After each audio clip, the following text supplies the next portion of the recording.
T20 world cup league stage matches எல்லாமே வந்து ஏறக்குறைய முடிய போகுது. இன்னும் ஒரே ஒரு டீம் மட்டும்தான் குவாலிஃபை ஆக வேண்டியது. ஒரு பிளேஸ், அதாவது சூப்பர் 8 சுற்றுக்கு 7 டீம் வந்து குவாலிஃபை ஆகிடுச்சு. இன்னும் ஒரே ஒரு டீம் மட்டும் குவாலிஃபை ஆக வேண்டிய நிலைமை இருக்குது. யார் பங்களாதேஷா இல்லை நெதர்லாந்தா, இதுதான் வந்து போட்டி நிலவிட்டு இருக்குது. யார் ஜெயிக்கிறாங்களோ அவங்க வந்து குவாலிஃபை ஆக போகிறாங்க. அது மட்டும் இல்லாமல் எந்த ஒரு வருஷமும் இல்லாத அளவுக்கு இந்த வருஷம் T20 வேர்ல்ட் கப் ரொம்ப சுவாரஸ்யமாக இருந்துகிட்டு இருக்கு.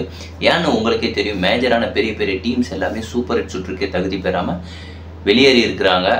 நாம் அதை பற்றி தான் வந்து இந்த வீடியோவில் வந்து பார்க்க போகிறோம். வாங்க வீடியோக்குள்ளே போகலாம்.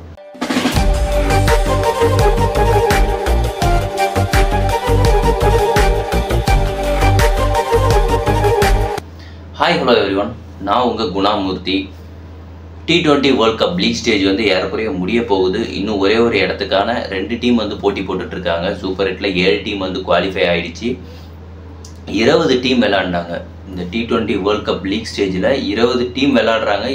20 டீமில் யார் ஒவ்வொரு குரூப்லேயும் டாப் 2 இடத்த பிடிக்கிறாங்களோ அவங்க வந்து சூப்பர் 8, அதாவது அடுத்த சுற்றுக்கு வந்து முன்னேறுவாங்க. மீதி இருக்கிற 3 டீம் ஒவ்வொரு குரூப்பில் அவங்க அப்படியே வெளியேறுவாங்க.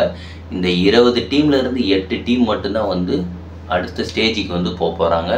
அதாவது கிட்டத்தட்ட 7 டீம் வந்து இப்போ வந்து போயிட்டாங்க. மீதி இருக்கிற அந்த ஒரு இடத்துக்கு வந்து 8வது இடத்துல வந்து யார் இருக்கிறாங்க பார்த்தோன்னா 2 பேர் வந்து அதுக்கு போட்டி போட்டுட்ருக்காங்க. ஒன்று பங்களாதேஷ், ஒன்று நெதர்லாந்து. இவங்களுக்கு நடக்க போகிற மேட்ச்சில் யார் வின் பண்ணுறாங்களோ அவங்க வந்து குவாலிஃபை ஆகிடுவாங்க. அது மட்டும் இல்லாமல் இந்த T20 வேர்ல்ட் கப் கிரிக்கெட் வரலாற்றிலே இது வரைக்கும் இந்த மாதிரியான ஒரு நிகழ்வு நடந்ததே கிடையாது. எந்த மாதிரி நிகழ்வு அப்படின்னா, மேஜரான டீம்ஸ், அதாவது பாகிஸ்தான், நியூசிலாந்து, ஸ்ரீலங்கா, இந்த 3 டீம் இல்லாமல் சூப்பர் 8 நடந்ததே கிடையாது. இந்த 3 டீமில் ஏதாவது ஒரு டீமாவது போயிடும். இந்த 3 டீமேலாம் இருந்திருக்குது எப்பயுமே. பட் சூப்பர் 8ல் கூட குவாலிஃபை ஆகாமல் லீக் ஸ்டேஜில் வெளியே போகிறது இதுவே முதல் தடவை. எதனால் இந்த 3 டீமுமே வெளியே போச்சு அப்படின்னு வந்து பார்த்தோம் அப்படின்னா, ஸ்ரீலங்கா டீம் சரி ஓகே, அது ஒரு கிட்டத்தட்ட இந்த தில்ஷன், ஜெயவர்தனே இவங்க இருக்கும்போது வரைக்கும் மட்டும்தான் இவங்க டீம் வந்து நல்லா பெர்ஃபார்ம் பண்ணிக்கிட்டு இருந்தாங்க. அதுக்கப்புறம் வந்து சொல்கிற அளவுக்கு ஒன்றுமே கிடையாது. அது மட்டும் இல்லாமல் பாகிஸ்தான், அந்த நியூசிலாந்து வந்து சரியாக ஃபோக்கஸ் பண்ணலையா, அவங்க ஃபுல் பொட்டன்ஷியல் போடலையா அப்படின்ட்டு தெரியல. அது மட்டும் இல்லாமல் அவங்க ஐபிஎல்லில் கூட சரியாக விளையாடவே கிடையாது. நியூசிலாந்து பிளேயர்ஸ் யாருமே விளையாடலை. அது மட்டும் இல்லாமல் ஐபிஎல்லில் விளையாடாதவங்க கூட நல்லா பயிற்சி எடுத்துருக்கலாம்.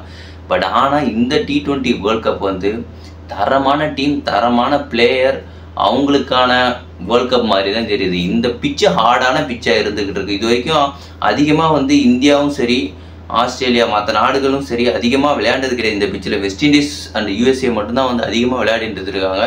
மற்ற டீமுக்கு எல்லாருக்குமே வந்து சிம்ம சொப்பனமாக இருந்துக்கிட்டு இருக்குது. ரொம்பவே வந்து டஃப். அந்த பேட்ஸ்மேனாக இருந்தாலும் சரி, இன்டர்நேஷ்னல் பேட்ஸ்மேன் ரேங்கிங்கில் டாப் 5ல் இருக்கிற ஒரு விராட் கோலி, அவரே வந்து திணறிட்டு இருக்காரு.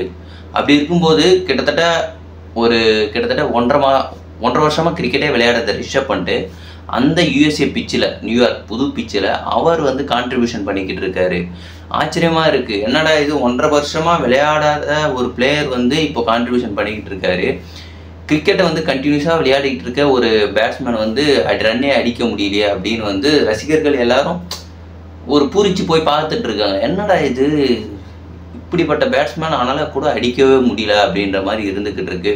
ஸோ இதுலேருந்து என்ன தெரியுது, உங்களுக்கு திறமை இருக்கணும். திறமை இருந்தாலுமே வந்து அதை எப்படி நம்ம இந்த பிச்சுக்கு தகுந்த மாதிரி நம்ம விளையாடணும், சூழ்நிலைக்கு தகுந்த மாதிரி எப்படி நம்மளை மாற்றிக்கிட்டு அந்த பிச்சோட கண்டிஷனை அண்டர்ஸ்டாண்ட் பண்ணிக்கிட்டு எப்படி விளையாட போகிறோம், விளையாடி வந்து எப்படி டீமை இங்கேருந்து கொண்டு போக போகிறோம், அதுவும் இல்லாமல் மேட்சை எப்படி வின் பண்ண போகிறோம் அப்படின்றது தான் ஒவ்வொரு டீமுக்கும் இங்கே ஒரு சவாலாக இருந்துக்கிட்டு இருக்குது. சூப்பர் 8ல் வந்து பார்த்தோம் அப்படின்னா India, Australia, United states, America, England and Afghanistan, west Indies இந்த டீம் எல்லாமே வந்து குவாலிஃபை ஆகிட்டாங்க. இன்னும் ஒரு இடத்துக்கு வந்து பங்களாதேஷா இல்லை நெதர்லாந்தா அப்படின்ற ஒரு டீம் மட்டும் தான் வந்து போட்டி போட்டுட்ருக்காங்க. அது யாருன்னு கூடிய சீக்கிரத்தில் தெரிய வரும்.